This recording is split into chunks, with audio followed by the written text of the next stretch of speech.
Bienvenue dans les dossiers de curiosité juridique, la série qui vous explique les grands concepts du droit en vous racontant les affaires les plus étranges. Vous vous demandez peut-être, parce que vous êtes curieux, peut-on rompre un contrat qu'on a soi-même signé? A-t-on le droit de contester un accord qu'on a déjà approuvé? Eh bien, ouvrons de ce pas le dossier de la Tour Eiffel à la Rose. Et laissez-moi vous raconter l'histoire d'un tatouage qui a coûté à une jeune femme la peau des fesses. Jeunesse, les tatouages, hein. Après, on regrette. Enfin, c'est mon opinion, hein. Non, ça m'intéresse pas. Ça m'intéresse pas, vous voulez pas les tatouages? Non, je trouve ça horrible. On est à Paris en 1964. Charles de Gaulle est président de la République, le gendarme de Saint-Tropez sort au cinéma, Claude François n'est pas encore mort. Et une équipe de jeunes cinéastes tourne un documentaire sur Paris. Paris secret, c'est comme ça que le film s'appelle. L'idée est dans le titre, filmer le Paris insolite, surprenant. Le Paris secret, quoi. Alors, pour ce film, ils sont allés voir des combats de catch, une école de drague, les prostituées de Saint-Denis, des cérémonies vaudou, et ils ont voulu faire une séquence sur la nouvelle mode chez les jeunes, le tatouage. Parce qu'à Pigalle, il y a un salon devant lequel les Parisiens se bousculent. C'est le salon d'un certain monsieur Bruno. Et monsieur Bruno vous tatoue absolument tout ce que vous voulez, que vous soyez un homme ou une femme. Pour les femmes, on peut dire que c'est toujours d'une manière sentimentale. Si elles le font, c'est par sentiment. Et de ce fait, en principe, cela se trouve toujours sur les parties cachées de l'individu. Les réalisateurs ont alors une idée. Proposer à une jeune femme de se faire tatouer et ensuite de lui enlever le bout de peau avec le dessin pour le vendre.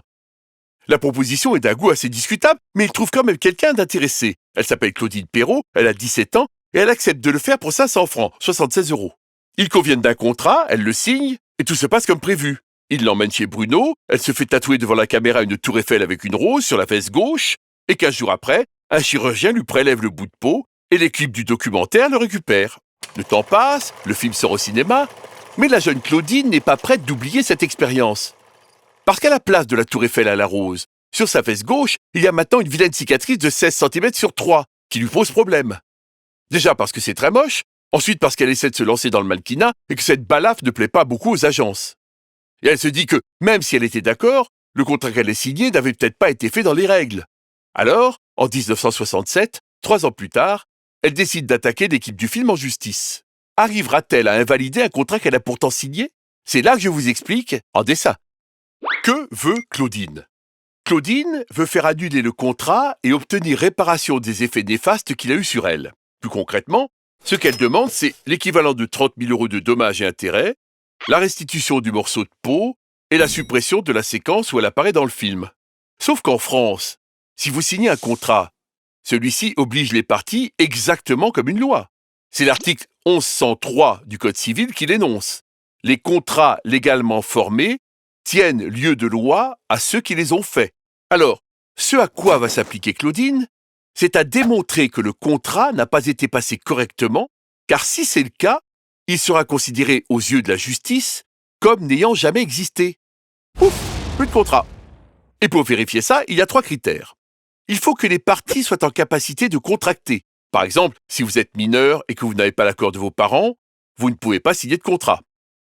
Il ne faut pas qu'il y ait de vices à la signature, c'est-à-dire des erreurs, des mensonges ou de la violence.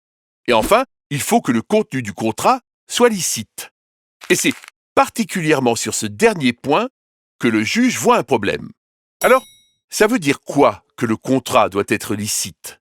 Eh bien, ça veut dire, à l'époque, qu'il ne doit être interdit ni par la loi, ni par l'ordre public, ni par les bonnes mœurs. Un peu comme dans l'affaire du lancer de nain, pour le juge, faire tatouer une mineure nue devant une caméra, puis lui faire enlever son bout de peau pour le vendre, ce n'est pas bien conforme aux bonnes mœurs et à l'ordre public. Statuant contradictoirement, annule la convention du 29 juin 1964 comme illicite, immorale et contraire à l'ordre public. C'est donc la jeune femme qui gagne son procès.